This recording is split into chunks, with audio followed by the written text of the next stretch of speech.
Elle était seule dans le dernier bus pour rentrer chez elle quand un milliardaire a vu le même pendentif qu'il avait offert à sa fille perdue. Et il est resté figé. Le néon clignotant de l'immeuble de bureau jetait une lumière blafarde sur le visage fatigué de Lucie Martin. 22 ans, des cernes violets sous les yeux. Elle poussait son chariot de produits d'entretien dans les couloirs déserts du 16e arrondissement. Il était 3 heures du matin, et Paris dormait pendant qu'elle nettoyait les traces de la journée des autres. Encore 3 bureaux, et j'aurais fini, murmura-t-elle en s'essuyant le front avec le dos de sa main gantée. Ses gestes étaient mécaniques, rodés par des mois de la même routine, vider les corbeilles, passer l'aspirateur, nettoyer les vitres. Chaque euro gagné était précieux. Le traitement de chimiothérapie de grand-mère Jeanne coûtait une fortune, et la sécurité sociale ne couvrait pas tout. En terminant le dernier bureau, Lucie jeta un coup d'œil à sa montre. 4h20, si elle se dépêchait, elle attraperait le dernier bus de nuit, ligne 91, qui la ramènerait à Belleville. Sinon, ce serait 2 heures de marche dans le froid de novembre. Elle rangea rapidement son matériel dans le local de service et récupéra son sac à dos usé en sortant de l'immeuble. L'air glacial lui coupa le souffle. L'automne parisien était particulièrement rude cette année. L'arrêt de bus était désert, un SDF dormait sur un banc. Emmitouflée dans des journaux, Lucie vérifia encore l'heure sur son téléphone portable aux bords écornés. « Allez, dépêche-toi », chuchota-t-elle, en scrutant la rue vide. Les phares du bus 91 apparurent enfin au bout de l'avenue. Lucie fouilla dans sa poche pour son passe Navigo. Déjà soulagée, encore une nuit de travail terminée, encore quelques euros de plus pour les médicaments de Jeanne, le bus s'arrêta dans un grincement de frein. Lucie monta, salua le chauffeur d'un signe de tête fatigué et s'installa sur un siège près de la fenêtre. Le véhicule était presque vide.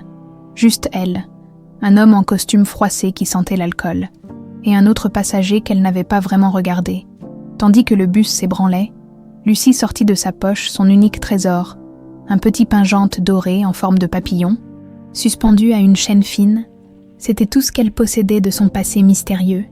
Jeanne lui avait toujours dit qu'elle le portait quand elle l'avait trouvé, enfant, errante dans les rues. « C'est tout ce qui te restait de tes parents », répétait sa grand-mère. Lucie caressa délicatement les ailes du papillon entre ses doigts.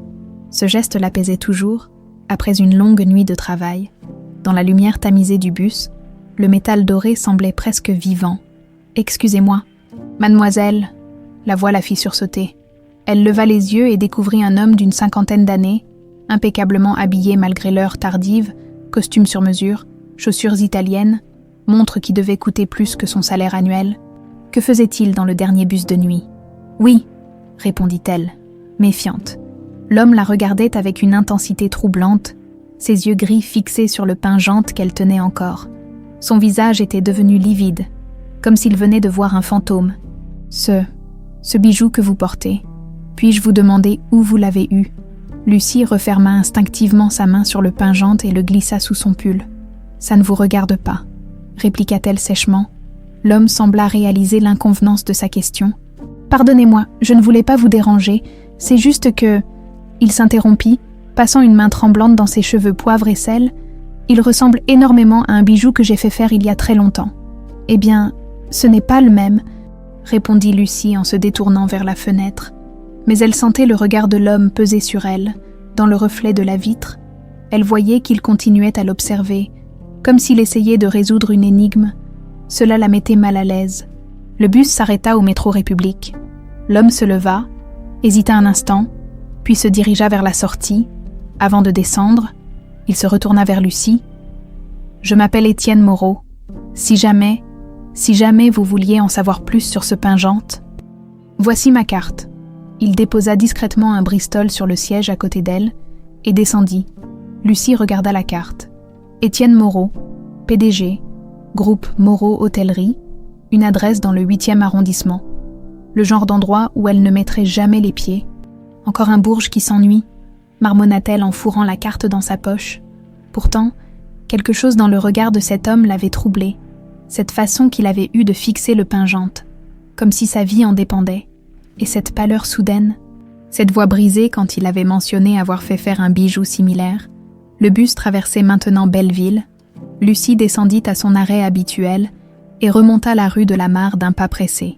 Les réverbères jetaient des ombres dansantes sur les façades décrépites des immeubles. Quelques rares fenêtres étaient encore éclairées à cette heure.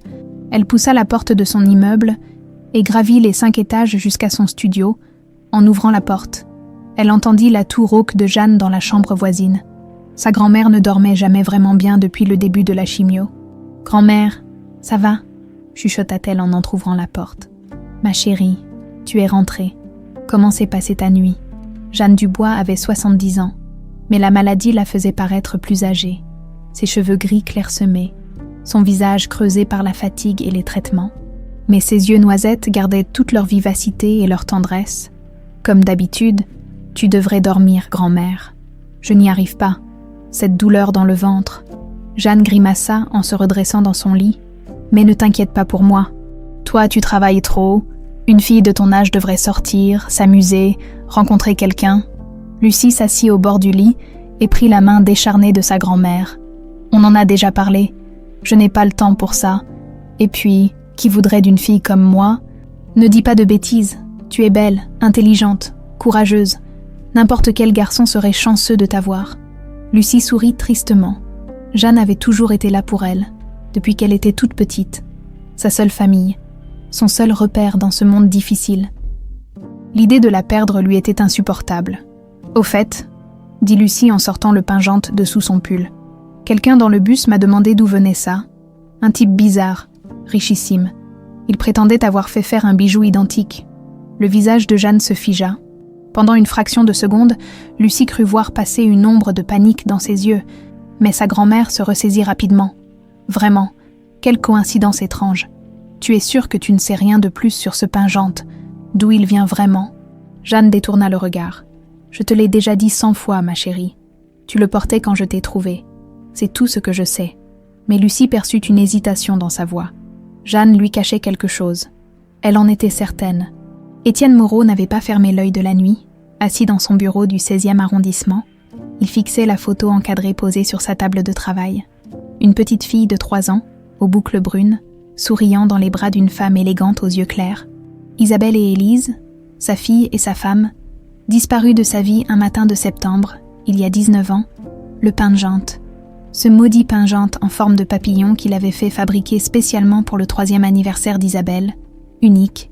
Gravé de ses initiales au dos, il ne pouvait pas y en avoir 2 identiques. D'une main tremblante, Étienne décrocha son téléphone et composa un numéro qu'il connaissait par cœur. « Durand, c'est Moreau. J'ai besoin de vous, immédiatement. » Philippe Durand était le meilleur détective privé de Paris. Discret, efficace, sans scrupules quand il le fallait, il avait déjà travaillé pour Étienne dans le passé, notamment pour retrouver des informations sur des concurrents déloyaux. 1 heure plus tard, Durand se tenait devant le bureau d'Étienne, la cinquantaine, le visage buriné, l'œil perçant. Il écoutait attentivement le récit de la rencontre nocturne dans le bus. « Vous êtes certain que c'était le même pingente ?» demanda-t-il en prenant des notes. « Absolument. Je l'ai fait faire chez Cartier, modèle unique. 2 papillons entrelacés, or jaune 18 carats, avec les initiales IM gravées au dos. » Étienne marqua une pause. « Cette fille, elle devait avoir 22 ans, l'âge qu'aurait Isabelle aujourd'hui. Vous avez son nom ? Non, mais je sais qu'elle travaille de nuit. Probablement femme de ménage. Elle a pris le bus 91 vers Belleville. Ça devrait suffire pour commencer. » Durand referma son carnet. « Je m'y mets tout de suite. Vous voulez que je l'approche ? » ?»« Non. » Étienne se leva brusquement. « Surtout pas. Restez discret. Si c'est vraiment, si c'est elle, je ne veux pas la faire fuir. Contentez-vous de la surveiller, de rassembler des informations. » Après le départ du détective, Étienne se dirigea vers son coffre-fort. Il en sortit un dossier épais, jauni par les années, l'affaire Isabelle Moreau, 19 ans d'enquête infructueuse, de faux espoirs, de pistes qui ne menaient nulle part, septembre 2005. Isabelle jouait dans le jardin de leur propriété de Neuilly pendant qu'Élise préparait le déjeuner. En quelques minutes, sa fille avait disparu, pas de traces d'effraction, pas de témoins, comme si elle s'était volatilisée. La police avait d'abord suspecté un enlèvement crapuleux. Étienne était riche, les ravisseurs allaient sûrement demander une rançon, mais aucun appel n'était jamais venu. Puis les enquêteurs avaient exploré la piste d'un pédophile. Fouilles dans les bois, interrogatoire de suspects, Diffusion de l'avis de recherche dans toute la France. Rien. Élise avait sombré dans la dépression. Elle se reprochait de ne pas avoir surveillé assez attentivement leur fille. Les mois passaient, elle maigrissait, ne dormait plus, ne mangeait plus. 1 an après la disparition, on l'avait retrouvée pendue dans leur chambre. Un mot d'adieu. Je vais retrouver notre petite fille. Étienne essuya une larme qui perlait au coin de son œil. 18 ans qu'Élise était partie. 18 ans qu'il vivait seul avec ses regrets et sa culpabilité. Son téléphone sonna, le tirant de ses souvenirs douloureux. Monsieur Moreau, Durand à l'appareil. J'ai du nouveau. Déjà, la fille s'appelle Lucie Martin, 22 ans, domiciliée rue de la Mare dans le 20e. Elle travaille pour l'entreprise de nettoyage Propre Plus, orpheline, élevée par sa grand-mère Jeanne Dubois. Étienne sentit son cœur s'emballer. Orpheline ? Depuis quand ? D'après mes premières vérifications, elle aurait été adoptée très jeune par Jeanne Dubois, mais il y a quelque chose de bizarre dans les papiers. Ça semble un peu bricolé. Comment ça ? Les documents d'adoption datent de 2006, mais ils sont flous sur les circonstances. Pas de mention des parents biologiques, pas de passage par l'aide sociale à l'enfance, comme si cette gamine était apparue de nulle part. 1 an après la disparition d'Isabelle, Étienne sentit ses jambes se dérober sous lui. Il s'effondra dans son fauteuil. « Monsieur Moreau, vous êtes là. Oui, oui, continuez vos recherches. Je veux tout savoir sur cette Jeanne Dubois, son passé, ses finances, ses relations, tout. Entendu. Ah, et autre chose. J'ai trouvé un article de presse de 2006 dans les archives du Parisien. Une petite fille d'environ 3 ans avait été trouvée errante dans le 20e arrondissement, en état de choc, dénutrie. L'article mentionne qu'elle a été hospitalisée puis placée en famille d'accueil. Ça correspond parfaitement. Étienne ferma les yeux. 22 ans aujourd'hui, trouvée à 3 ans en 2006, dans le 20e arrondissement, tout concordait. Mais il fallait en avoir le cœur net. Durand, je veux que vous vous rendiez à l'hôpital Saint-Louis. Consultez les archives médicales de 2006. Je veux les dossiers de cette petite fille. Ce ne sera pas facile. Ces dossiers sont confidentiels. Je me fiche de comment vous vous y prenez. Trouvez-moi ces documents. L'après-midi, Étienne arpentait son bureau comme un lion en cage. Chaque minute qui passait lui semblait une éternité. Il avait annulé tous ses rendez-vous, incapable de se concentrer sur autre chose. À 16h, Durand rappela. « J'ai les documents hospitaliers. La petite fille a été admise le 15 septembre 2006 en état de choc post-traumatique sévère. Dénutrition, ecchymose sur les bras et les jambes. Elle ne parlait pas, ne réagissait à aucun stimulus. Les médecins pensaient qu'elle avait subi des violences. Le 15 septembre, exactement 1 an après la disparition d'Isabelle, Étienne sentit sa gorge se serrer. Et physiquement, description. Petite fille brune, yeux noisettes, cicatrice au genou gauche. Âge estimé, 3 ans.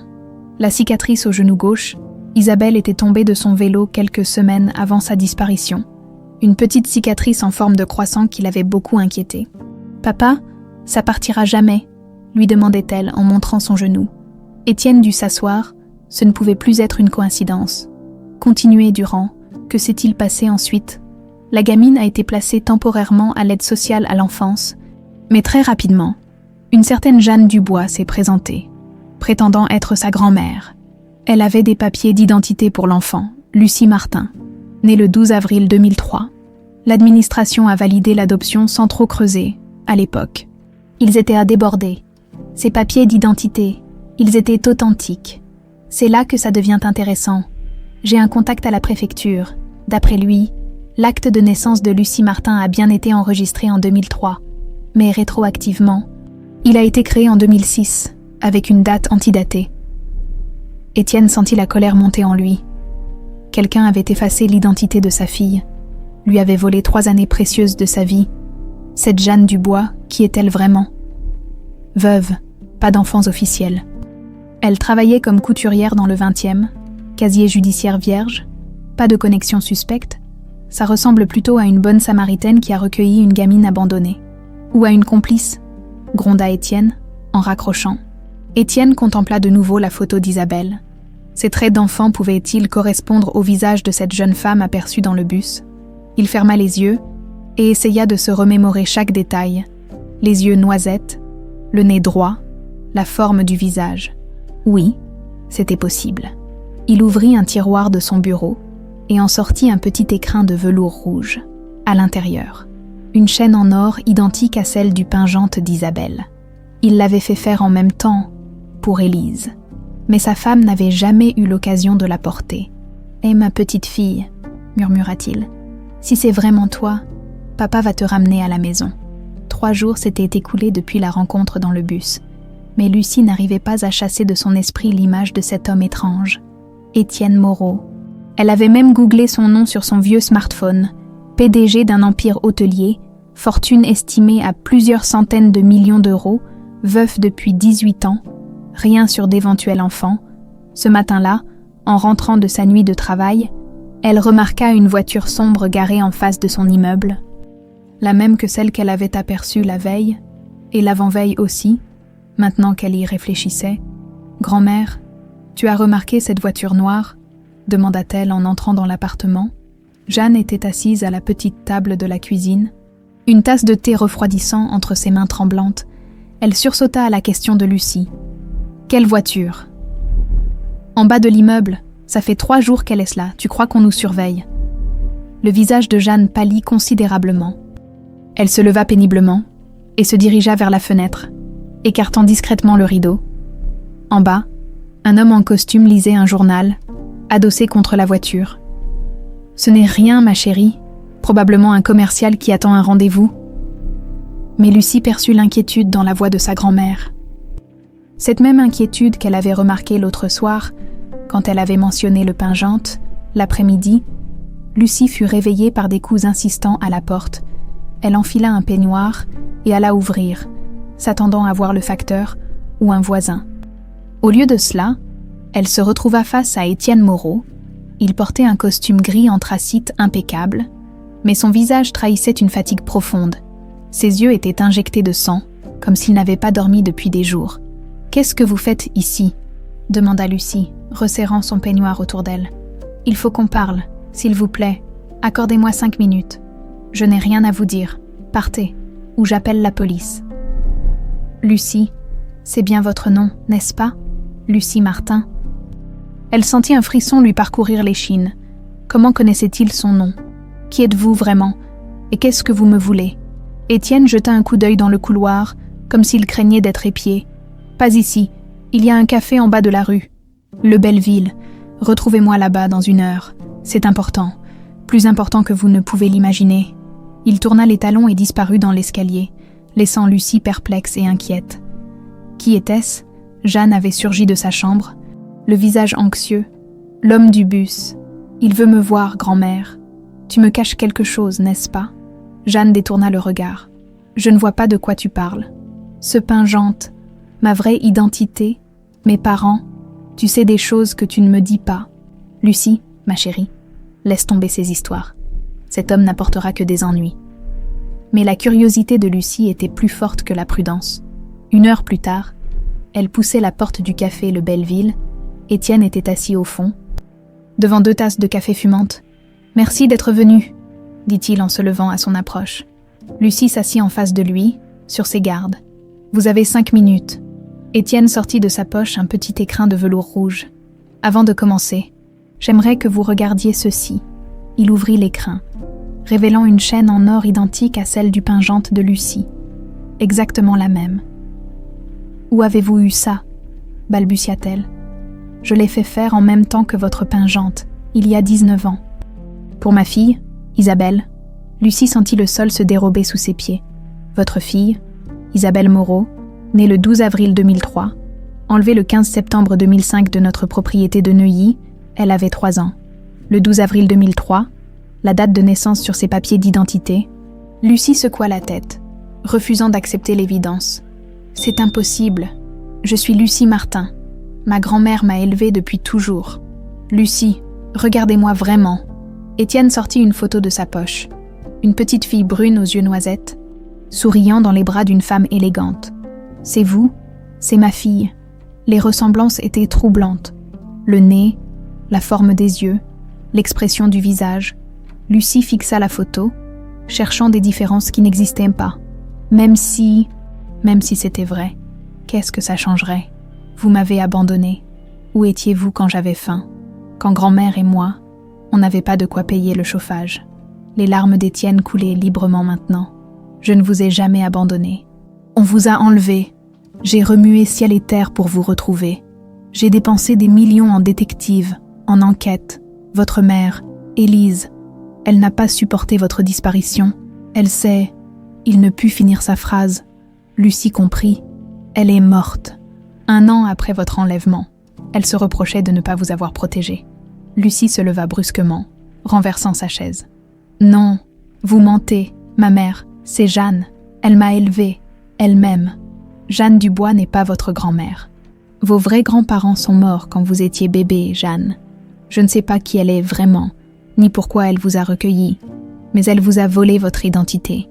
Lucie courut vers la sortie, poursuivie par la voix d'Étienne. Lucie, Isabelle, attendez. Elle remonta la rue de la Mare en courant. Les larmes brouillant sa vue, tout ce qu'elle croyait savoir sur sa vie s'effondrait. En arrivant devant l'immeuble, elle croisa le regard de l'homme à la voiture noire. Il la suivait du regard. Téléphone à l'oreille, dans l'appartement, Jeanne l'attendait, assise sur le canapé. Elle avait pleuré. C'était évident. Tu l'as vu, n'est-ce pas? Dit-elle doucement. Grand-mère, Lucie s'effondra à côté d'elle. Dis-moi que ce n'est pas vrai. Dis-moi que tu es vraiment ma grand-mère. Jeanne prit les mains tremblantes de Lucie dans les siennes. Ma chérie, il faut que je te raconte la vérité. J'aurais dû le faire depuis longtemps. Alors c'est vrai, je ne suis pas ta petite fille. Mof, pas biologiquement, mais tu es ma fille de cœur, celle que j'ai choisie, celle que j'ai aimée plus que ma propre vie. Jeanne se leva péniblement et se dirigea vers sa chambre. Elle revint avec une boîte à chaussures qu'elle ouvrit devant Lucie. À l'intérieur, des coupures de journaux jaunis, des photos d'hôpital, des documents administratifs. Septembre 2006, je rentrais de mon travail. Il pleuvait. J'ai trouvé une petite fille dans la rue, derrière l'église. Tu étais en haillons, dénutrie, terrorisée. Tu tremblais et tu ne parlais pas. Tu portais ce pingente autour du cou. Lucie examina les photos. Une enfant squelettique aux yeux vides, assise sur un lit d'hôpital. Les médecins disaient que tu avais subi des traumatismes terribles. Tu ne te souvenais de rien, pas même de ton nom. L'aide sociale voulait te placer en institution. Mais j'ai menti. J'ai dit que tu étais ma petite fille, que tes parents étaient morts dans un accident. Pourquoi? Parce que tu avais besoin d'amour. Pas d'un orphelinat, et moi, j'étais seule depuis la mort de mon Henri. On avait besoin l'une de l'autre. Jeanne caressa doucement le visage de Lucie. J'ai falsifié des papiers, créé une identité, Lucie Martin. C'était le nom de ma sœur morte en bas âge. Je voulais juste te protéger. Me protéger de quoi? De ceux qui t'avaient fait du mal. Tu avais des cauchemars terribles les premières années. Tu parlais d'hommes méchants, de cachettes sombres. J'avais peur qu'ils reviennent te chercher. Lucie sentait sa tête tourner. Tout se bousculait dans son esprit. Et tu n'as jamais pensé que j'avais peut-être une vraie famille qui me cherchait. Jeanne baissa les yeux. Si, quelquefois, j'ai vu des avis de recherche dans les journaux. Une petite Isabelle Moreau disparue. Mais tu étais si fragile, si terrorisée. J'ai pensé que c'était mieux pour toi d'oublier. Tu as détruit ma vie. Tu m'as volé ma famille. Je t'ai sauvé la vie, s'écria Jeanne. Tu étais mourante quand je t'ai trouvée. Cet homme, ce père que tu ne connais pas. Où était-il quand tu errais dans les rues? Lucie se leva, bouleversée. Tout son monde s'écroulait. Jeanne, la seule personne qu'elle ait jamais aimée, lui avait menti pendant 19 ans. Mais en même temps, elle l'avait sauvée, aimée, élevée au péril de sa propre vie. Je ne sais plus qui je suis, murmura-t-elle. Lucie ou Isabelle, ta petite fille ou sa fille, tu es celle que tu choisis d'être, répondit Jeanne doucement. Peu importe ton nom ou ton passé, tu es ma petite fille d'amour. Ça, personne ne pourra jamais l'effacer. Le laboratoire d'analyse médicale du 15e arrondissement bourdonnait d'activité en cette fin de matinée. Lucie était assise dans la salle d'attente, fixant nerveusement ses mains jointes. À côté d'elle, Étienne feuilletait machinalement un magazine sans le lire vraiment. 3 jours s'étaient écoulés depuis les révélations de Jeanne. 3 jours durant lesquels Lucie avait oscillé entre colère, tristesse et confusion totale. Elle avait fini par accepter de faire ce test ADN, autant pour prouver qu'Étienne se trompait que pour mettre fin à cette histoire insensée. « Mademoiselle Martin ?» L'infirmière les appela depuis le seuil de son bureau. Lucie se leva, les jambes flageolantes. « C'est moi. »« Parfait, monsieur Moreau. Vous pouvez l'accompagner si vous le souhaitez. » La prise de sang fut rapide. Un petit tube de verre rempli du sang de Lucie, un autre de celui d'Étienne, 2 échantillons qui allaient peut-être bouleverser définitivement sa vie. « Les résultats seront disponibles dans 48 heures, » expliqua l'infirmière. « Nous vous enverrons un SMS en sortant du laboratoire. » Un silence pesant s'installa entre eux. Étienne proposa de la raccompagner en voiture, mais Lucie refusa. Elle avait besoin de marcher, de réfléchir. « Lucie ?» Étienne l'arrêta sur le trottoir. « Quoi qu'il arrive, je veux que vous sachiez que je ne vous en veux pas de me détester. Si vous êtes ma fille, j'ai échoué à vous protéger. C'est impardonnable. » Elle le regarda vraiment pour la première fois, derrière l'homme riche et puissant. Elle entrevoyait un père brisé, rongé par 19 ans de culpabilité. « Si je suis votre fille, pourquoi vous ne m'avez jamais trouvée? Vous étiez riche, vous aviez les moyens. » Étienne sortit de sa poche une épaisse liasse de documents. « Voici tous les rapports de détectives privés que j'ai engagés. 15 au total. Sur 19 ans, j'ai dépensé plus de 20 millions d'euros en recherche. » Lucie feuilleta les documents. Incrédule. Partout. Le nom d'Isabelle Moreau. Des photos d'elle enfant plaçardées dans toute la France. Des récompenses de plusieurs millions pour toute information. Son visage était même passé dans l'émission Perdu de vue sur TF1. Mais comment vous ne m'avez jamais trouvée? Parce que Lucie Martin n'existait pas avant 2006. Jeanne a créé une identité fantôme. Les services sociaux débordés n'ont pas vérifié. Elle a effacé toute trace d'Isabelle Moreau. Lucie sentit sa gorge se serrer. Toutes ces années, un père avait cherché sa fille disparue.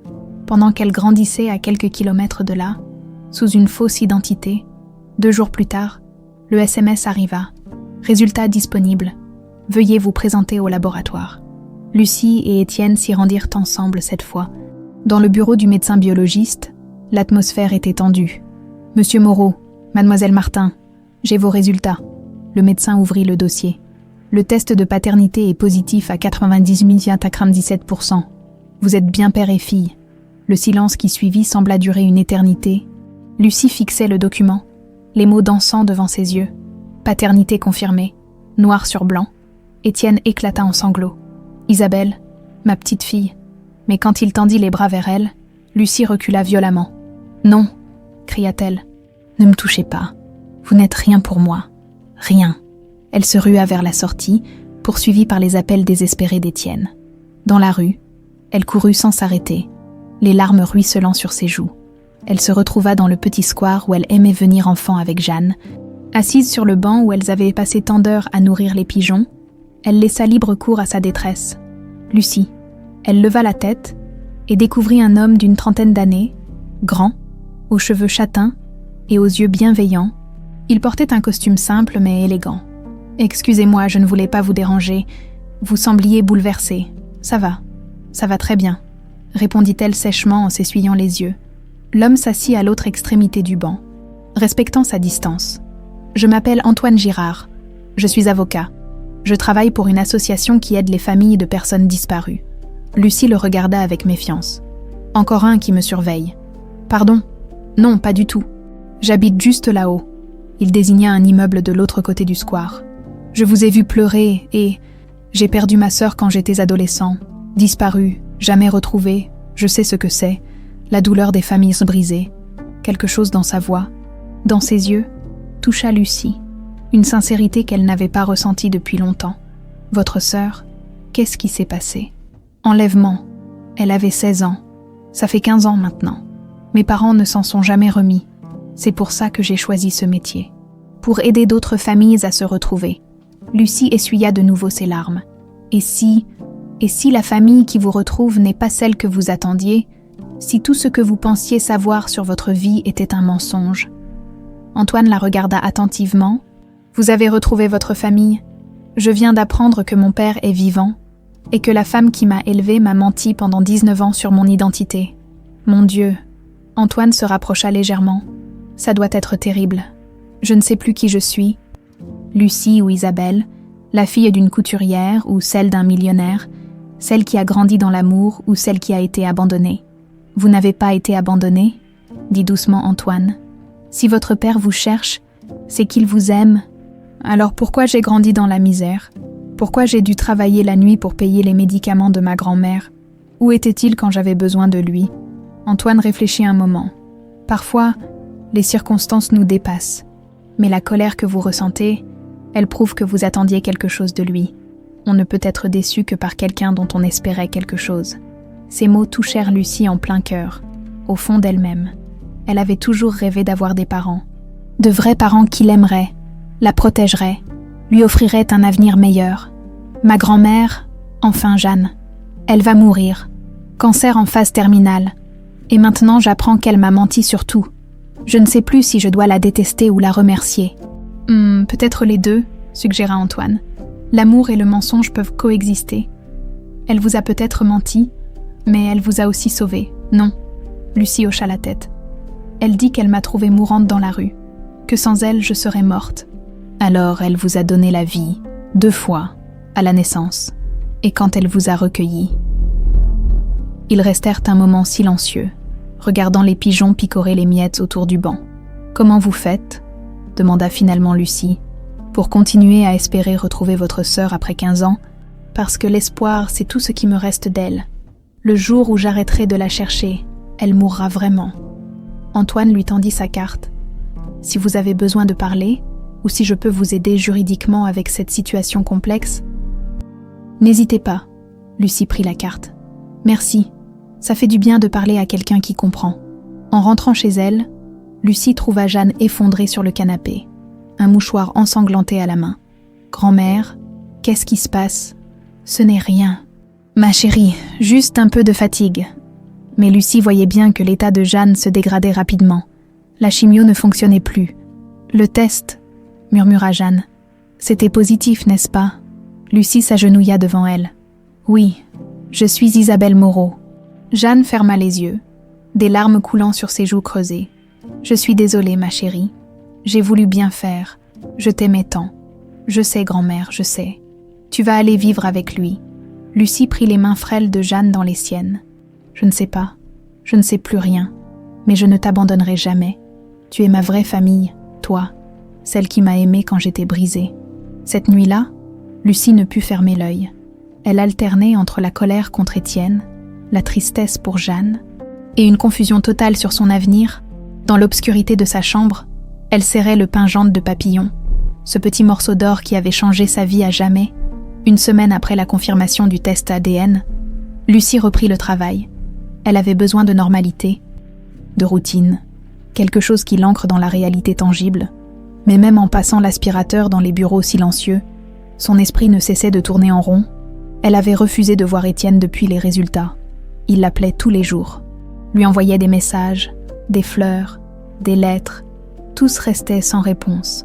Comment accepter un père qui avait vécu dans le luxe pendant qu'elle grattait chaque centime pour survivre? Ce soir-là, en sortant du travail, elle décida de faire un détour par le square, où elle avait rencontré Antoine. Elle espérait vaguement l'y retrouver, ce qui était ridicule. Pourtant, en approchant du banc, elle l'aperçut, assis à la même place, un dossier ouvert sur les genoux. « Vous travaillez toujours si tard ?» demanda-t-elle en s'approchant. Antoine leva les yeux, surpris mais visiblement heureux de la voir. « Lucie, comment allez-vous ?» Comme quelqu'un qui vient d'apprendre que toute sa vie était un mensonge. Elle s'assit à côté de lui. « Et vous, toujours à chercher votre sœur, entre autres choses. » En fait, il hésita. « J'ai fait quelques recherches sur votre histoire. Professionnellement parlant, l'affaire Isabelle Moreau. » Lucie se raidit. « Pourquoi ? » « Parce que votre cas m'intrigue. Un enlèvement non résolu, une enfant retrouvée 1 an plus tard mais jamais identifiée. C'est le genre d'affaire qui me passionne. » Antoine ouvrit son dossier. « J'ai épluché les archives. Votre père a vraiment tout fait pour vous retrouver. 15 détectives privés, des récompenses pharaoniques, des campagnes médiatiques. Il a même fait appel à des médiums. Des voyants, un homme désespéré. Alors pourquoi il ne m'a jamais trouvé ? Parce que quelqu'un ne voulait pas qu'il vous trouve. Quelqu'un de très intelligent, qui connaissait les failles du système. » Antoine sortit une photo d'un homme élégant d'une 50aine d'années. « Marcel Lefebvre, ça vous dit quelque chose ?» Lucie examina le cliché. « Non, jamais vu, qui c'est ? L'ancien associé de votre père ? Ils ont créé ensemble le groupe Moreau Hôtellerie au début des années 2000. Mais ils se sont brouillés en 2004. Pour quelle raison? Détournement de fonds. Marcel avait siphonné plusieurs millions d'euros dans des comptes offshore. Quand Étienne l'a découvert, il l'a viré et a porté plainte. Marcel a fait 2 ans de prison. Lucie sentit un frisson lui parcourir l'échine. Et vous pensez que Marcel a enlevé Isabelle pour se venger? C'est très probable. La chronologie correspond. Votre enlèvement a eu lieu 6 mois après sa sortie de prison. Antoine tourna une page du dossier. Regardez ça. Après sa libération, Marcel a disparu des radars, plus d'adresse officielle, plus de compte bancaire déclaré, et puis, vers 2010, il refait surface. Propriétaire de plusieurs sociétés louches, impliqué dans des affaires de blanchiment, il s'est refait une fortune dans l'ombre. Mais s'il m'a enlevé, pourquoi ne pas avoir demandé de rançon? Parce que le but n'était pas l'argent, mais la destruction psychologique de votre père. Imaginez, perdre sa fille et sa femme d'un coup, c'était la vengeance parfaite. Lucie réfléchissait, les pièces du puzzle se mettant lentement en place. Et maintenant, il sait que je suis en vie. C'est là que ça devient dangereux. Antoine referma le dossier. J'ai des contacts dans la police. D'après eux, Marcel dirige aujourd'hui un réseau criminel assez important. Trafic en tout genre, corruption, intimidation. Si jamais il apprend que vous êtes vivante et que vous pourriez témoigner contre lui, il voudra me faire taire, termina Lucie. Exactement. Ils restèrent silencieux un moment, le poids de cette révélation s'abattant sur eux. Antoine, pourquoi vous m'aidez? Vous ne me connaissez même pas. Il la regarda intensément. Parce que j'aurais voulu que quelqu'un aide ma sœur. Et puis, il hésita. Vous me rappelez elle? Cette façon de porter la douleur avec dignité. Quelque chose dans sa voix émut Lucie. Pour la première fois depuis des semaines, elle se sentait comprise, protégée. J'ai peur, avoua-t-elle. Peur de Marcel, peur de mon père, peur de l'avenir. Je ne sais même plus qui je suis. Antoine posa doucement sa main sur la sienne. Vous êtes Lucie, celle qui a survécu, qui a grandi, qui prend soin de sa grand-mère malade, peu importe votre nom de naissance. Ce contact, cette chaleur humaine, réveilla en Lucie des émotions qu'elle avait enfouies. Depuis combien de temps personne ne l'avait-il touchée avec tendresse? Antoine, elle cherchait ces mots. Cette sœur que vous cherchez, vous l'aimez beaucoup. Sarah était ma jumelle, mon autre moitié. Quand elle a disparu, j'ai eu l'impression qu'on m'arrachait le cœur. Et vous n'avez jamais, jamais eu envie d'abandonner, de refaire votre vie, tous les jours. Mais l'amour ne s'arrête pas à la mort ou à la disparition. Il continue, même dans l'absence. Ces mots résonnèrent en Lucie. L'amour de Jeanne pour elle, malgré les mensonges. L'amour d'Étienne, malgré l'échec. L'amour naissant qu'elle ressentait pour cet homme assis à côté d'elle. « Il faut que je rentre », dit-elle en se levant. « Jeanne m'attend. » Lucie, Antoine se leva aussi. « Soyez prudente. Si Marcel apprend que vous êtes en vie, vous et Jeanne courez un danger. Comment le saurait-il? Les investigations de votre père n'ont pas été discrètes. Tôt ou tard, l'information remontera jusqu'à lui. » En marchant vers chez elle, Lucie réfléchissait aux paroles d'Antoine, Marcel Lefebvre, un nom qui lui était inconnu mais qui avait probablement défini toute sa vie. L'homme qui l'avait arraché à sa famille, qui avait tué sa mère autant que s'il l'avait poignardée. Arrivée rue de la Mare, elle remarqua immédiatement que quelque chose clochait. La fenêtre de l'appartement était ouverte, alors que Jeanne la fermait toujours. Et cette voiture noire garée de l'autre côté de la rue, différente de celle du détective d'Étienne, en montant l'escalier, son inquiétude grandit. La porte de l'appartement était entr'ouverte. « Grand-mère » appela-t-elle en entrant. Jeanne était assise dans son fauteuil, le visage livide, les mains tremblantes. En face d'elle, un homme en costume sombre, la quarantaine, au regard froid. « Ah, mademoiselle Martin, ou devrais-je dire, mademoiselle Moreau ?» Lucie reconnut immédiatement l'accent, cette façon particulière de prononcer les mots. « L'homme de la photo d'Antoine, Marcel Lefebvre », murmura-t-elle. « Vous me connaissez, comme c'est touchant. » Il se leva lentement. « Vous avez beaucoup grandi, ma petite Isabelle. La dernière fois que je vous ai vue, vous étiez une enfant terrorisée dans un entrepôt abandonné. » Jeanne tenta de se lever. « Laissez-la tranquille, elle n'a rien fait. Rassurez-vous, Madame Dubois, je ne lui veux aucun mal. Pour l'instant, je voulais juste faire sa connaissance. Après tout, nous avons une histoire commune. » Marcel s'approcha de Lucie, qui recula instinctivement vers la porte. 19 ans que je vous croyais morte. Imaginez ma surprise quand mes informateurs m'ont appris que la petite Isabelle était bien vivante. Et qu'en plus, papa était en train de la retrouver. Qu'est-ce que vous voulez ? Pour l'instant, rien. Mais les choses vont peut-être changer, voyez-vous ? Votre témoignage pourrait être problématique pour mes affaires. Une enfant enlevée qui se souvient de son ravisseur, c'est embêtant. Je ne me souviens de rien. Pas encore. Mais la mémoire est capricieuse. Elle peut revenir à tout moment, surtout avec l'aide d'un bon psychiatre. Marcel se dirigea vers la porte. Réfléchissez bien, mademoiselle Moreau. Vous avez eu une belle vie avec madame Dubois. Il serait dommage que quelque chose vienne gâcher vos derniers moments ensemble. Il s'arrêta sur le seuil. Oh, et saluez votre père de ma part. Dites-lui que Marcel n'a pas oublié du tout. Après son départ, Lucie s'effondra aux pieds de Jeanne, qui la serra dans ses bras tremblants. Ma petite fille, qu'est-ce qu'on va faire ? Pour la première fois depuis longtemps, Lucie se sentit véritablement en danger. Le passé la rattrapait, et avec lui, toute la violence qu'elle avait oubliée. Les jours suivant la visite de Marcel furent marqués par une tension permanente. Lucie avait installé 3 verrous supplémentaires sur la porte d'entrée et ne sortait plus qu'accompagnée. Jeanne, déjà affaiblie par sa maladie, semblait vieillir de 10 ans d'un coup. « Ma chérie, tu ne peux pas continuer comme ça », lui dit sa grand-mère, en la voyant scruter la rue depuis la fenêtre pour la 10e fois de la matinée. « Tu ne dors plus, tu ne manges plus. Comment veux-tu que je sois tranquille ?» Lucie laissa retomber le rideau. Cet homme pourrait revenir à tout moment, et cette fois, il ne sera peut-être pas aussi aimable. Jeanne toussa violemment, portant un mouchoir à ses lèvres. Quand elle l'écarta, Lucie vit des traces de sang.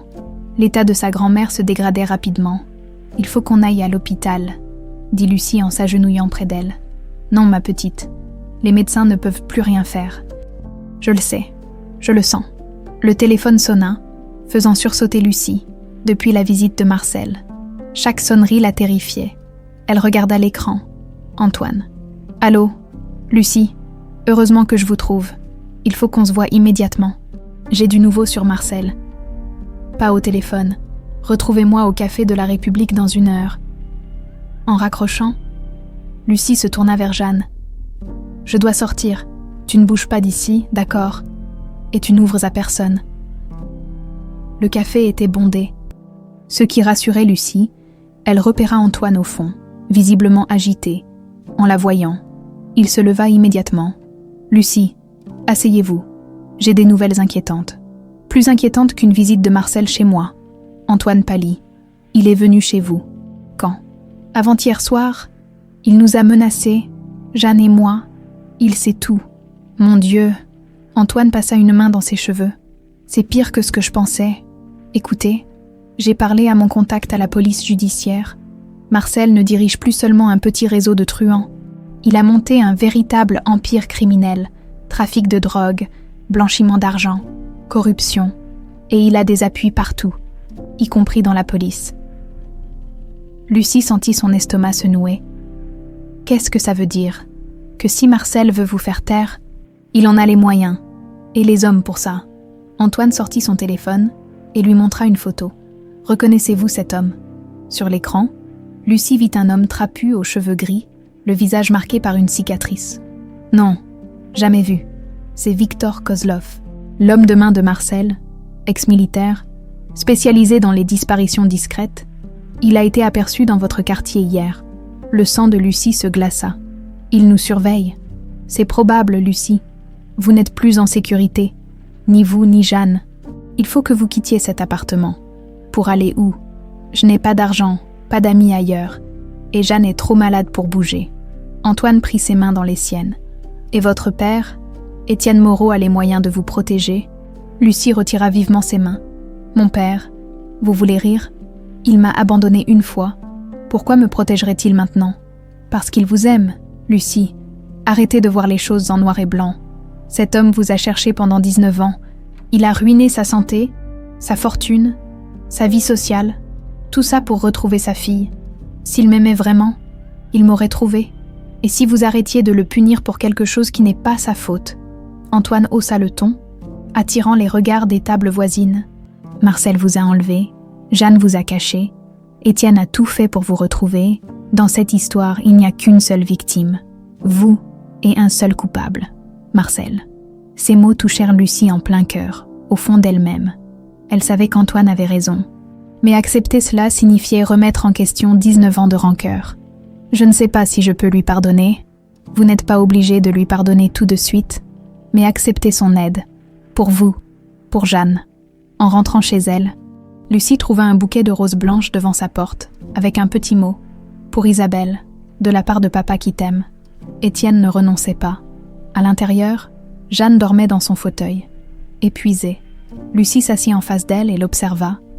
Cette femme qu'il avait élevée, aimée, protégée au péril de sa propre vie, comment la laisser mourir dans la peur? Le téléphone sonna. Numéro masqué. « Allô, bonsoir Isabelle. » La voix de Marcel, douce et menaçante. « Comment allez-vous? Qu'est-ce que vous voulez? Juste vous rappeler notre conversation. J'espère que vous réfléchissez bien. Votre grand-mère a l'air fragile. Il serait dommage qu'elle ait un accident. » Lucie serra les dents. « Si vous lui faites du mal, vous ferez quoi? Vous appellerez la police? Vous savez, j'ai des amis partout, même au commissariat de votre quartier. » La ligne se coupa. Lucie resta figée, le téléphone à la main. La menace était claire. Se taire ou voir Jeanne mourir. Cette nuit-là, Lucie ne ferma pas l'œil. Chaque bruit dans la rue la faisait sursauter. Vers 3 heures du matin, elle entendit des pas dans l'escalier. Lents, mesurés. Quelqu'un montait vers leur étage. Les pas s'arrêtèrent devant leur porte. Lucie retint sa respiration. Un bruit métallique. Quelqu'un manipulait la serrure. « Grand-mère » chuchota-t-elle en secouant doucement Jeanne. « Réveille-toi, il faut qu'on parte maintenant. » Jeanne ouvrit les yeux, désorientée. « Qu'est-ce qui se passe? Quelqu'un essaie d'entrer? » On file par l'escalier de service. Lucie aida Jeanne à se lever et l'entraîna vers la fenêtre qui donnait sur la cour. L'escalier de secours était rouillé, dangereux, mais c'était leur seule chance.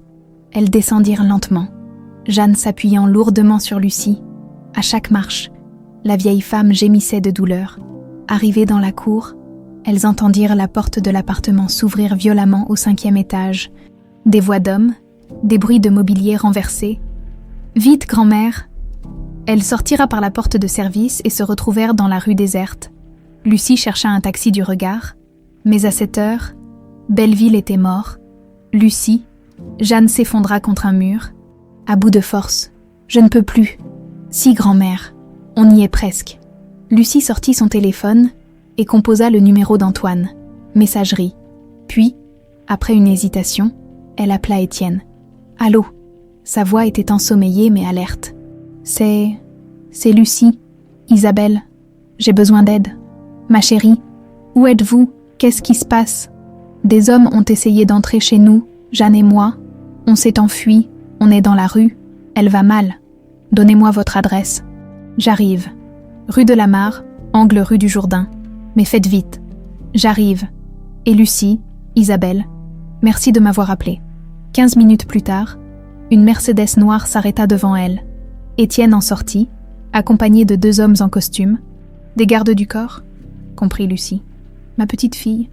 Étienne s'approcha prudemment, comme s'il craignait qu'elle s'enfuit. Tu vas bien? Pour la première fois, Lucie ne recula pas. Aidez-moi avec Jeanne. Elle ne tient plus debout. Ensemble. Ils installèrent la vieille femme dans la voiture. Étienne donna des instructions discrètes à ses hommes, qui partirent inspecter l'immeuble. « Où va-t-on » demanda Lucie. « Dans un endroit sûr. Ma propriété de Neuilly. Elle est protégée.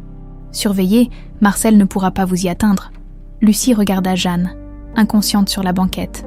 Pour la première fois depuis des semaines, elle se sentait un peu en sécurité. Mais accepter l'aide d'Étienne signifiait-il lui pardonner? Elle n'était pas encore prête pour ça. « Merci », murmura-t-elle simplement. Étienne la regarda dans le rétroviseur, les yeux brillants d'émotion. « C'est moi qui te remercie, ma fille, de m'avoir fait confiance. » La propriété de Neuilly était un petit château du 19e siècle, entouré d'un parc de 3 hectares. Lucie n'avait jamais rien vu d'aussi luxueux. Les grilles en fer forgé, l'allée bordée de tilleuls, la façade de pierre blonde illuminée par des projecteurs discrets. un monde à 1000 lieues de son HLM de Belleville. « C'est ici que j'ai grandi ?» demanda-t-elle en sortant de la voiture. Étienne hocha la tête, ému. « Tu adorais courir dans le parc. Ta mère t'avait installé une balançoire sous le grand chêne. Elle y est toujours. » Ils portèrent Jeanne jusqu'à une chambre au rez-de-chaussée. La vieille femme était brûlante de fièvre et délirait. Étienne avait fait venir son médecin personnel, le docteur Bertrand, qui l'examina longuement. « Son état s'aggrave rapidement », déclara-t-il à Lucie. « Le cancer s'est généralisé. Elle a besoin d'être hospitalisée. » « Non. » Jeanne avait ouvert les yeux. « Ou pas l'hôpital. Je veux mourir chez moi. »« Grand-mère. Lucie, ma petite fille. Écoute-moi. » Jeanne lui prit la main avec ses dernières forces. « Je sais que je n'en ai plus pour longtemps. Promets-moi de ne pas gâcher ta chance, ton père. C'est un homme bien. Il t'aime. » Lucie sentit les larmes monter. « Ne dis pas ça. Tu vas guérir. On ne se ment plus, d'accord?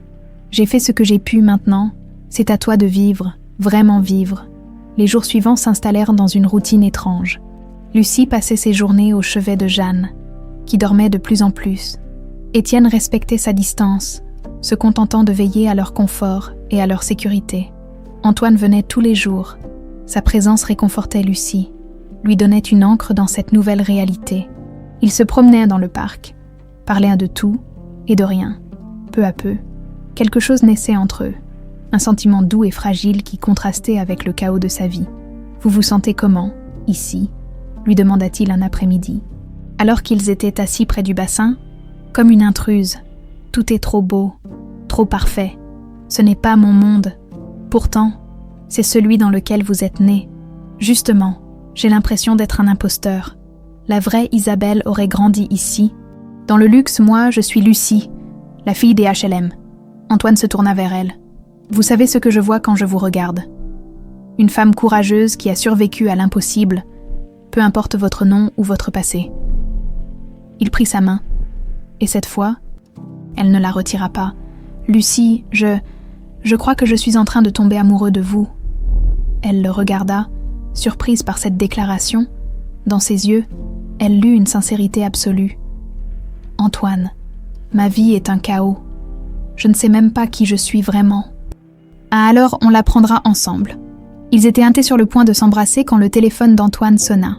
Il regarda l'écran, fronça les sourcils. « Excusez-moi, il faut que je prenne cet appel. » Il s'éloigna de quelques mètres.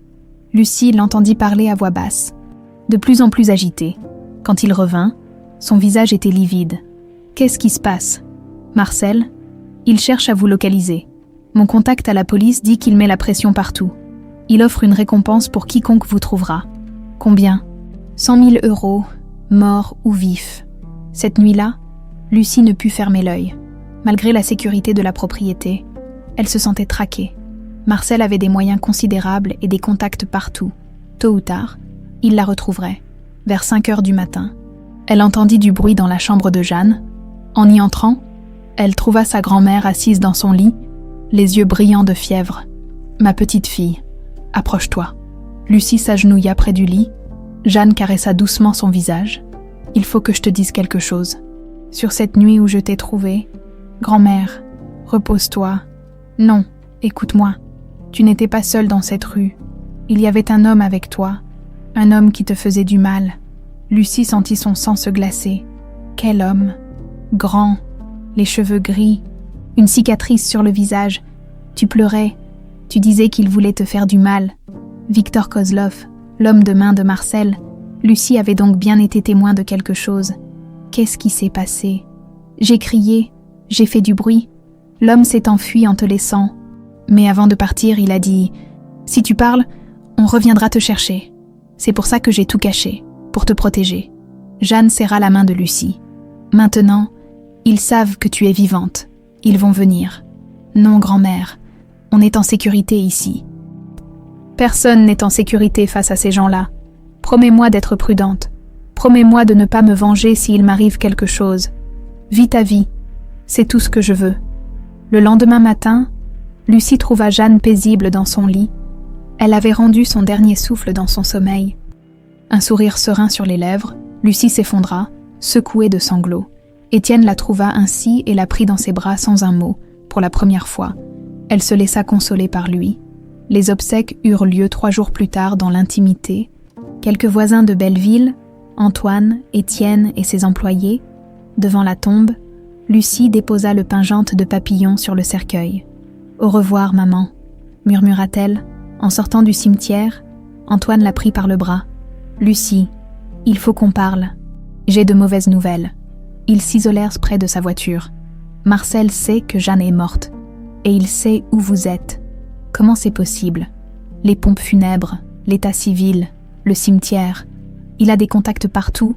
Mon ami policier pense qu'il va passer à l'action rapidement. Maintenant que Jeanne n'est plus là pour vous protéger, vous êtes vulnérable. Qu'est-ce qu'il veut exactement? Vous éliminer?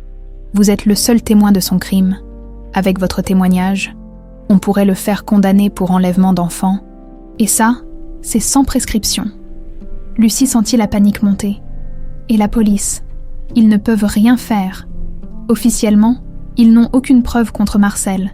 Et avec ses appuis, ce soir-là, de retour à Neuilly, l'atmosphère était tendue. Étienne avait renforcé la sécurité, mais tout le monde sentait que l'étau se resserrait. « Papa !» Étienne sursauta. C'était la première fois que Lucie l'appelait ainsi. « Oui, ma chérie. Merci de m'avoir protégée. Je sais que ça n'a pas été facile avec moi. » Les larmes montèrent aux yeux d'Étienne. « Tu n'as pas à me remercier. C'est mon devoir de père. J'ai été injuste avec vous. Je vous en voulais pour quelque chose qui n'était pas votre faute. » Étienne la prit dans ses bras. « Ma petite fille, j'ai tellement rêvé de ce moment. » Leur réconciliation fut interrompue par la sonnerie du téléphone. Étienne décrocha. « Allô? Bonsoir, Étienne. C'est Marcel. » Le visage d'Étienne se durcit. « Qu'est-ce que tu veux? Ce que j'ai toujours voulu. Te faire souffrir. Et pour ça, j'ai exactement ce qu'il faut. » La communication se coupa. Quelques secondes plus tard, le téléphone portable de Lucie sonna. Message multimédia, une photo de Jeanne, prise à l'hôpital juste avant sa mort, et un message. Elle est morte paisiblement. Dommage que ce ne soit pas le cas pour toi.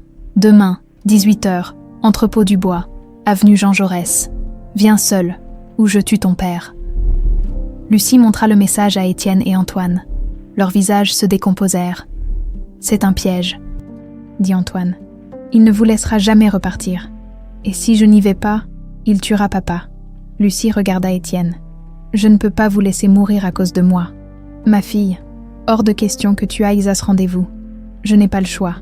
Si, on en a un, dit Antoine. On prévient la police. On tend un piège à Marcel. Avec ses contacts, il sera au courant avant même qu'on arrive. Lucie prit sa décision. J'irai, mais pas seule. L'entrepôt du bois se dressait comme une ombre menaçante dans la zone industrielle d'Aubervilliers. Lucie observait le bâtiment depuis la voiture d'Antoine. Garée à 200 mètres, 18h moins 10. Dans quelques minutes, elle entrerait dans ce piège mortel. « Vous êtes sûr de votre plan ?» demanda Antoine pour la 10e fois. « Non.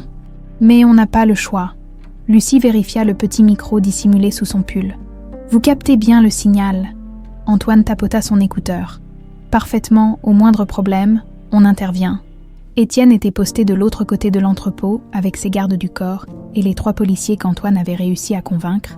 Un dispositif minimal, mais c'était tout ce qu'ils avaient pu organiser sans alerter les contacts de Marcel dans la police. Lucie, Antoine lui prit la main. « Si quelque chose tourne mal, ça n'arrivera pas. » Elle l'embrassa doucement. « Je vous aime. »« Antoine, il fallait que je vous le dise. Moi aussi. Et c'est pour ça que vous allez revenir. » À 18h précises, Lucie poussa la porte rouillée de l'entrepôt. L'intérieur était plongé dans la pénombre, éclairé seulement par quelques néons défaillants. L'odeur de moisi et d'huile rance lui souleva le cœur. Ponctuel, j'aime ça. La voix de Marcel résonna dans l'espace vide. Il émergea de l'ombre, impeccablement habillé malgré le lieu sordide. Derrière lui, Victor Kozlov et 2 autres hommes armés. « Où est mon père ?» demanda Lucie, s'efforçant de garder une voix ferme. « En sécurité pour l'instant. » Marcel s'approcha lentement. « Tu sais, Isabelle, tu as beaucoup grandi. La dernière fois que je t'ai vue, tu étais une petite chose terrorisée qui pleurait dans ce même entrepôt. C'est ici que vous m'avez amenée. Exactement. Cet endroit m'appartient depuis 20 ans. Personne ne vient jamais ici, parfait pour les affaires discrètes. » Marcel fit signe à ses hommes, qui se dispersèrent autour de Lucie. Tu te souviens de Victor ? Il était déjà là la première fois. Kozlov s'avança, un sourire cruel aux lèvres. Lucie reconnut immédiatement la cicatrice sur son visage. Soudain, des images floues lui revinrent en mémoire. Une cave sombre, des cris, la peur. « Je me souviens », murmura-t-elle. « Vous m'avez gardée ici pendant des mois. Presque 1 an, en fait. Le temps que ton père comprenne le message, que sa précieuse famille était détruite à jamais. Pourquoi ?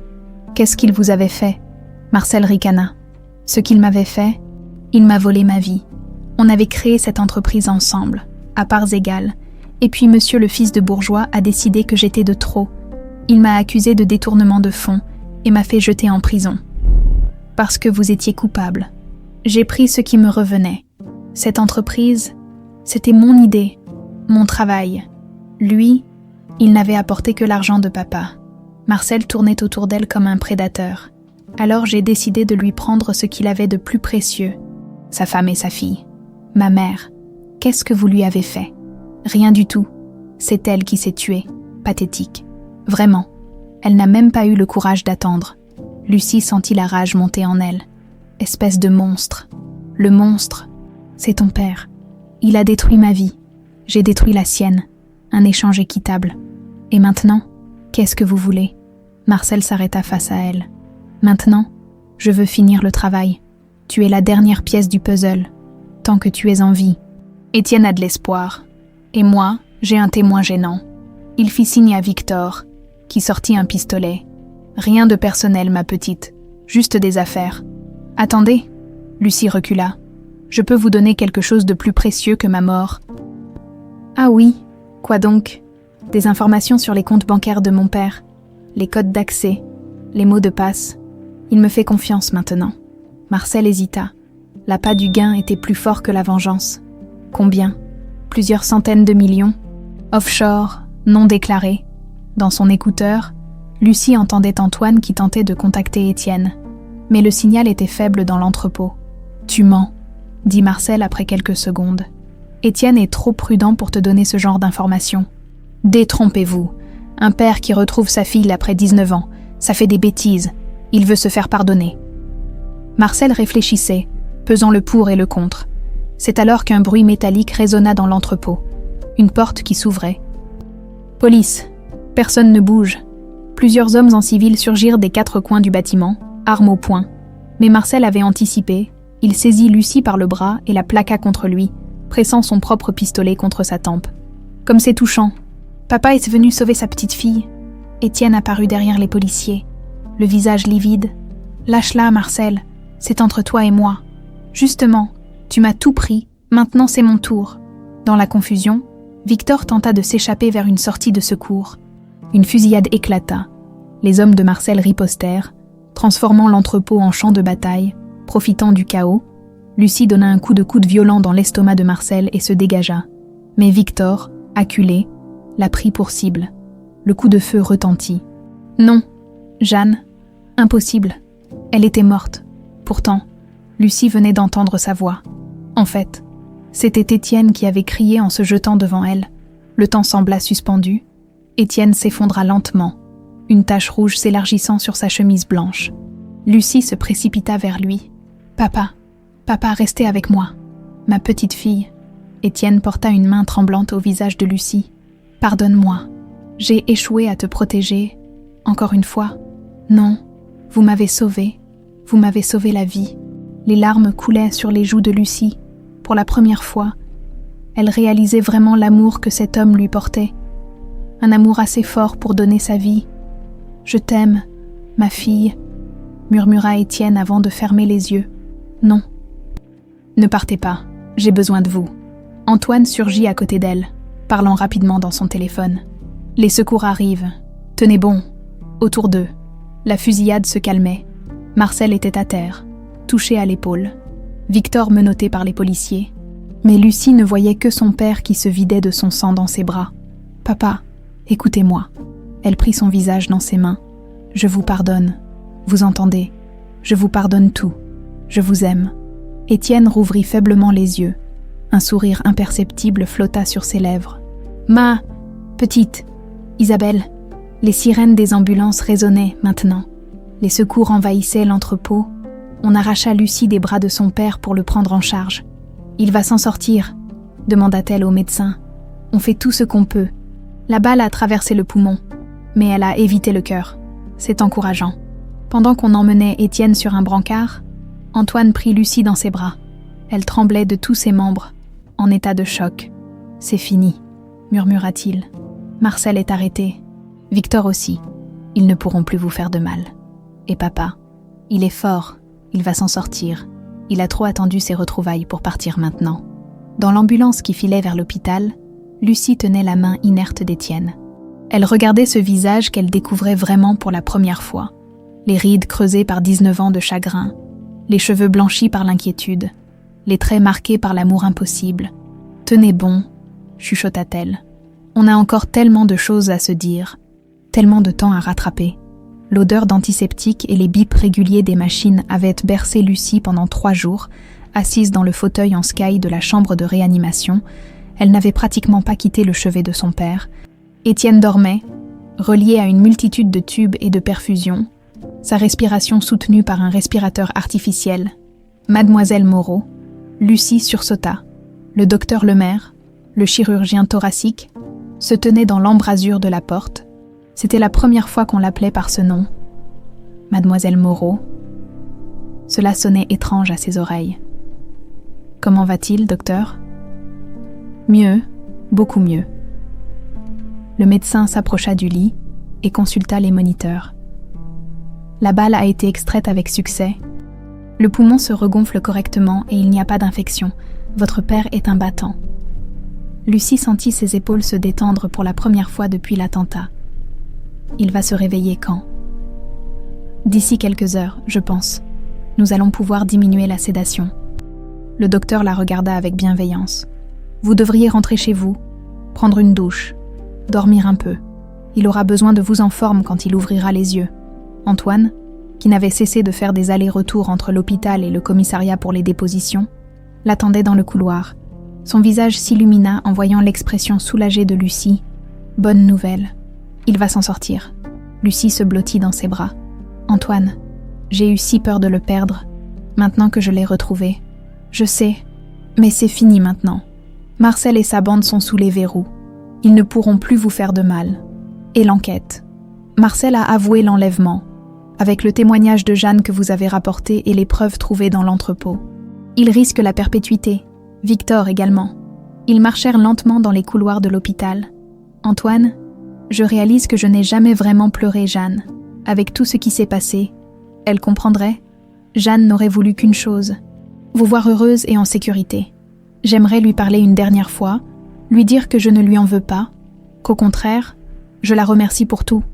Antoine s'arrêta et prit ses mains dans les siennes. Lucie, vous lui avez déjà dit, dans votre cœur, vous lui avez pardonné, et elle le sait. De retour à Neuilly, Lucie erra dans la propriété comme une âme en peine. Tout lui paraissait différent maintenant. Ce n'était plus la maison d'un étranger, mais celle de son père, sa maison. Aussi, elle poussa la porte du bureau d'Étienne, qu'elle n'avait jamais osé franchir. La pièce respirait la mélancolie.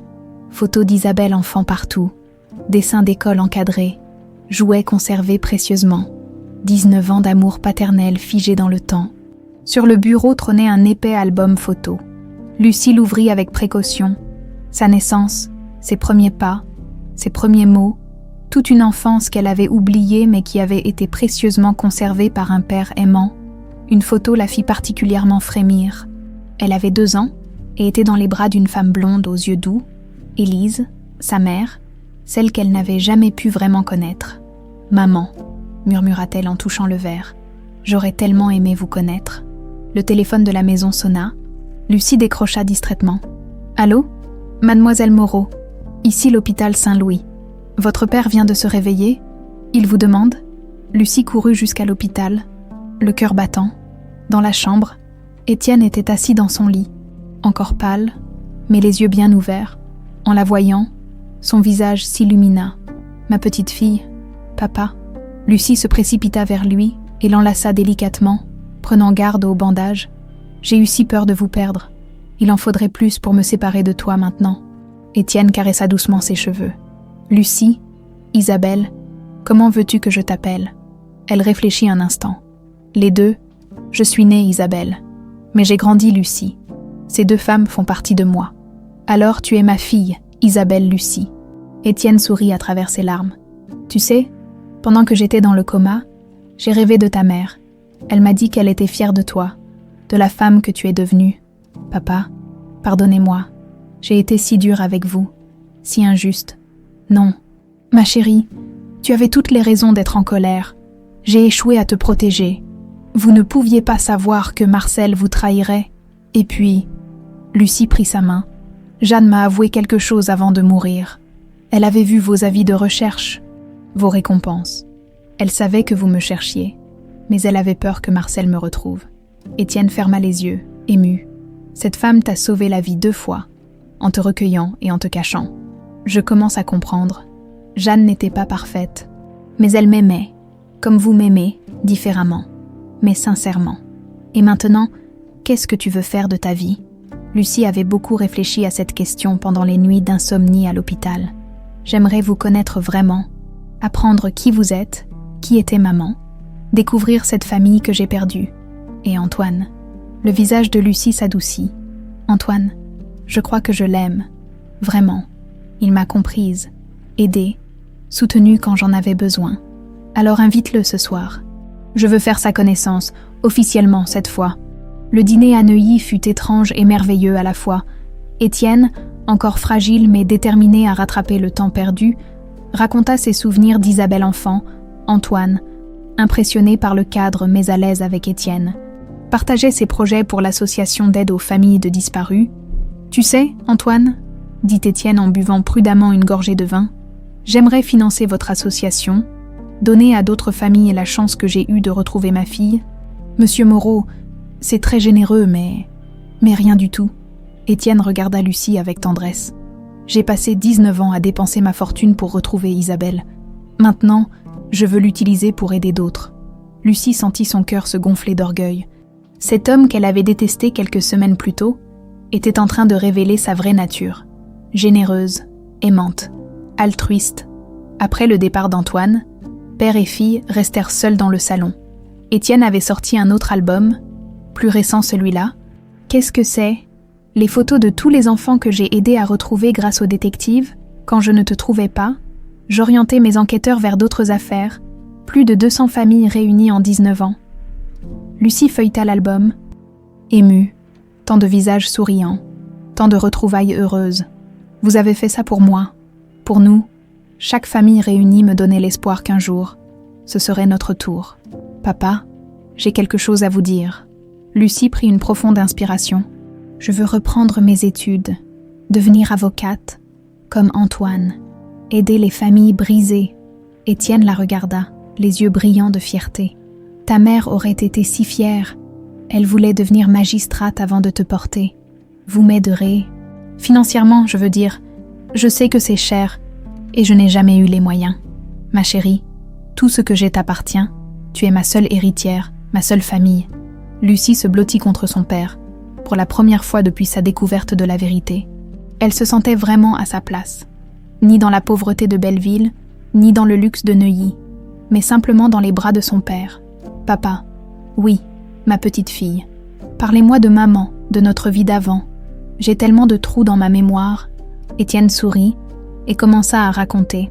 Les premiers sourires d'Isabelle, ses premiers mots. Papa, ses premiers pas dans ce même salon. L'amour d'Élise pour sa fille, sa joie de la voir grandir. Cette nuit-là, Lucie dormit dans sa vraie chambre pour la première fois depuis 19 ans. Une chambre de petite fille préservée dans l'espoir du retour. En s'endormant, elle caressa le pingente de papillon, symbole de sa renaissance. 6 mois plus tard, le soleil de juin filtrait à travers les vitraux de la petite église de Neuilly, projetant des arcs-en-ciel colorés sur l'assemblée. Lucie se regardait dans le miroir de la sacristie, ajustant pour la dernière fois le voile de dentelle qui avait appartenu à sa mère. La robe de mariée d'Élise lui allait parfaitement, comme si elle avait été confectionnée pour elle. « Tu es magnifique, ma chérie. » Étienne apparut derrière elle, impeccable dans son smoking gris perle. 6 mois de convalescence l'avaient rendue plus mince, mais ses yeux brillaient d'un bonheur qu'elle ne lui avait jamais vu. Merci, papa. Elle se tourna vers lui, émue. Vous croyez que maman approuverait? Elle serait folle de joie. Tu vas épouser un homme bien, qui t'aime pour ce que tu es. C'est tout ce qu'elle aurait souhaité pour toi. Lucie toucha le pingente de papillon doré qui ornait son cou. Désormais montée sur une chaîne neuve qu'Étienne lui avait offerte, j'aurais tant aimé qu'elle soit là, et Jeanne aussi. Elles y sont, ma petite fille. Dans ton cœur, dans tes souvenirs, l'amour ne meurt jamais vraiment. Un coup discret à la porte les interrompit. Monsieur Moreau, tout est prêt, annonça le sacristain. Étienne offrit son bras à Lucie, prête à devenir Madame Girard. Plus que prête. Ils sortirent de la sacristie et se dirigèrent vers l'entrée de la nef. Les invités s'étaient relevés. Quelques anciens collègues de Jeanne, les amis d'Antoine, les employés d'Étienne devenus proches au fil des mois, une assemblée modeste mais chaleureuse. Au fond de l'église, Antoine l'attendait, resplendissant dans son costume noir, à côté de lui. Son témoin, le commissaire Laurent qui avait mené l'enquête sur Marcel, en voyant Lucie. Le visage d'Antoine s'illumina d'un sourire qui la fit fondre. L'orgue entonna la marche nuptiale. Étienne et Lucie remontèrent lentement l'allée centrale, à chaque pas. Elle sentait les regards bienveillants posés sur elle, ces gens qui l'avaient accueillie dans sa nouvelle vie, qui l'avaient aidée à se reconstruire. En passant devant le 3e rang, elle aperçut une femme âgée aux cheveux blancs qui lui souriait à travers ses larmes, Madame Rousseau, l'ancienne voisine de Jeanne, venue spécialement de Belleville pour assister au mariage. « Merci d'être venue », murmura Lucie. « Je n'aurais manqué ça pour rien au monde, ma petite. Jeanne aurait été si fière. » Arrivée devant l'autel, Étienne déposa un baiser sur le front de sa fille et la confia à Antoine. « Prenez soin d'elle, » chuchota-t-il à son futur gendre. « Toute ma vie, » répondit Antoine en prenant la main de Lucie. La cérémonie fut simple et émouvante. Quand le prêtre demanda s'ils acceptaient de s'aimer dans le bonheur comme dans l'épreuve, leurs « oui » résonnèrent avec une conviction qui émut l'assemblée. « Antoine, acceptez-vous de prendre pour épouse Isabelle Lucie, ici présente ?»« Oui, je le veux. »« Isabelle Lucie, acceptez-vous de prendre pour époux Antoine, ici présent ?»« Oui, je le veux. » Sa voix tremblait d'émotion. Isabelle Lucie. Ces 2 prénoms unis symbolisaient parfaitement sa renaissance. L'échange des alliances se fit dans un silence religieux. Antoine glissa au doigt de Lucie un anneau simple en or blanc, gravé d'un petit papillon. Elle lui passa sa propre alliance, choisie ensemble chez le joaillier. « Vous pouvez embrasser la mariée ?» Leur baiser scella leur union sous les applaudissements nourris de l'assistance. Lucie sentit des larmes de bonheur couler sur ses joues.